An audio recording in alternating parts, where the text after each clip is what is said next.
There was a time when getting something required effort. You had to walk to a store, wait in line, call someone and hope they answered, cook your own food, fix things when they broke. Life wasn't fast, but it was deliberate. Today, almost nothing requires effort anymore, and somehow that hasn't made us feel better. It's made us feel more tired, more distracted, more impatient, and strangely, less satisfied. This is the dark reality of convenience, the promise. We believed convenience was supposed to give us freedom. Technology promised to save us time. Modern services promised to remove friction. Everything was designed to make life easier. One click, same-day delivery, instant entertainment, food without cooking, conversations without meeting, work without commuting. We eliminated obstacles, but we never stopped to ask an important question. What happens to humans when life stops requiring effort? The disappearance of waiting. Waiting used to be a normal part of life. You waited for letters. You waited for weekends. You waited for movies to release. You waited for opportunities. Waiting created anticipation. Anticipation created meaning. Now, waiting is seen as a problem that must be eliminated. If a video buffers, we get irritated. If delivery takes 2 days, it feels slow. If a message isn't answered instantly, we assume something is wrong. We didn't just remove waiting. And patience, like a muscle, weakens when it isn't used. When everything is easy, nothing feels valuable. Humans are wired to value what requires effort. When something is hard to obtain, it feels important. When something is instant, it feels disposable. Convenience didn't just change our habits, it changed how we assign value. Music is unlimited, so we skip songs in seconds.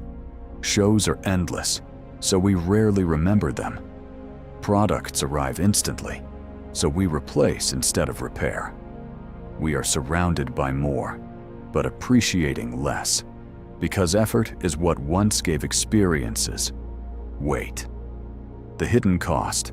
Friction was never the enemy. We believed friction was something to eliminate, but friction had a purpose. It forced us to slow down, to think, to commit, to engage with what we were doing. Without friction, life becomes a series of automatic actions. Scroll, tap, order, watch, repeat. No resistance, but also no depth. Convenience removed the small challenges that once kept us mentally present. Now, we move faster, but feel less. The exhaustion nobody expected. This is the strange paradox of modern convenience. The easier things become, the more exhausted we feel. Not physically exhausted, mentally exhausted. Because convenience didn't reduce stimulation, it multiplied it. We now consume more information in a day than people once encountered in weeks. Endless options, endless updates, endless availability. Convenience opened the door to constant input, and the human brain never evolved to handle always. Choice overload, disguised as freedom. We think convenience gives us more control, but too many choices don't feel empowering. They feel overwhelming. When everything is available, deciding becomes harder. What to watch, what to eat, what to buy, what to focus on. Convenience didn't simplify life. It made every moment a decision, and decisions drain energy. Effort used to structure our lives. Effort once created natural boundaries. Work ended when you left the workplace. Shopping ended when stores closed. Entertainment ended when the show was over. Convenience erased those boundaries. Now everything is always accessible, so nothing ever truly stops. We exist in a continuous loop of availability, and without clear endings, the mind never fully rests. The loss of satisfaction. The greatest irony of convenience is this: we chased it to feel happier. But satisfaction comes from involvement, not ease. Cooking a meal feels different than ordering one. Building something feels different than buying it. Earning progress feels different than receiving it instantly. Convenience gives us outcomes, but removes the process. And meaning lives in the process. We optimized life for efficiency, not fulfillment. Modern systems are incredibly efficient, but humans were never designed to live efficient lives. We are designed for challenge, for effort, for gradual progress. Convenience optimized away the very experiences that once made life feel engaging. We removed struggle and accidentally removed growth with it. Convenience isn't the villain. It solved real problems, made many lives easier, saved time in countless ways. But convenience is powerful, and like anything powerful, it reshapes us quietly. The question is no longer how convenient life can become. The question is, what parts of being human are we willing to lose in exchange for ease? Because the more the world removes effort from our lives, the more we must choose to add meaning back ourselves. There is something else convenience changed, something we rarely notice. It changed our relationship with boredom. Not long ago, boredom was unavoidable. You waited at bus stops with nothing to do. You stood in lines with only your thoughts. You sat in quiet rooms without reaching for stimulation.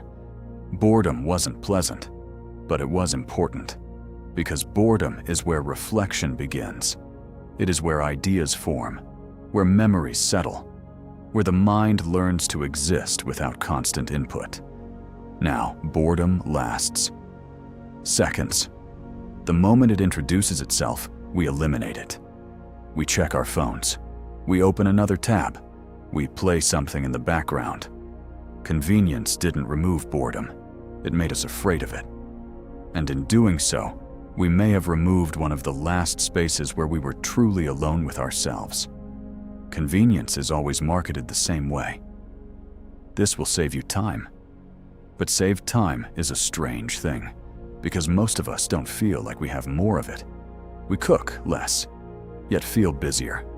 We travel faster, yet feel rushed. We automate tasks, yet feel overwhelmed. So where did the saved time go? It didn't disappear. It was replaced. Convenience didn't give us free time. It created space for more things to demand our attention. More messages, more updates, more expectations, more work that follows us home. We didn't simplify life. We filled every efficiency with new obligations. And now we move through days that feel tightly packed, even though so many tasks have become easier. Scarcity once shaped our experiences. You watched what was on television because that was all there was. You listened to an album from beginning to end. You visited places rarely, which made them memorable.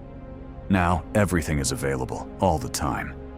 And abundance has a strange side effect. When experiences are unlimited, we stop fully entering any one of them.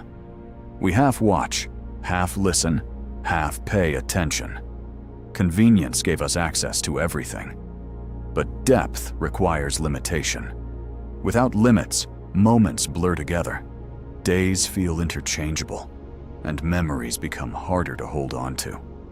Not because life is empty, but because it is too full of things we barely notice. Effort used to be part of daily survival. You maintained things. You fixed things. You learned how things worked because you had to. Now, many systems are designed to be invisible. Press a button, swipe a screen, receive the outcome. No understanding required. While this makes life smoother, it also removes a quiet source of satisfaction, the feeling of having participated in making something happen. When effort disappears, so does the sense of ownership over small parts of our lives. We become consumers of outcomes rather than participants in processes. And over time, that can make life feel strangely distant, as if it is happening around us instead of through convenience, has erased many natural endings. Work used to end when you left the building. Shopping ended when stores closed. Communication paused when people weren't home. Now nothing truly concludes. There is always another email, another notification, another piece of unfinished attention pulling at us. Convenience created continuity, but the human mind depends on closure. Without clear stops, we never fully transition from doing to resting. So even in moments of pause, a part of us remains alert, waiting, checking, expecting the next demand. Perhaps the greatest change convenience brought was not to our schedules, but to our awareness. Life became smoother, faster, more efficient. And in that smoothness, many small frictions vanished. But those frictions were not meaningless obstacles. They were moments that grounded us in reality. Moments that asked for patience, attention, presence.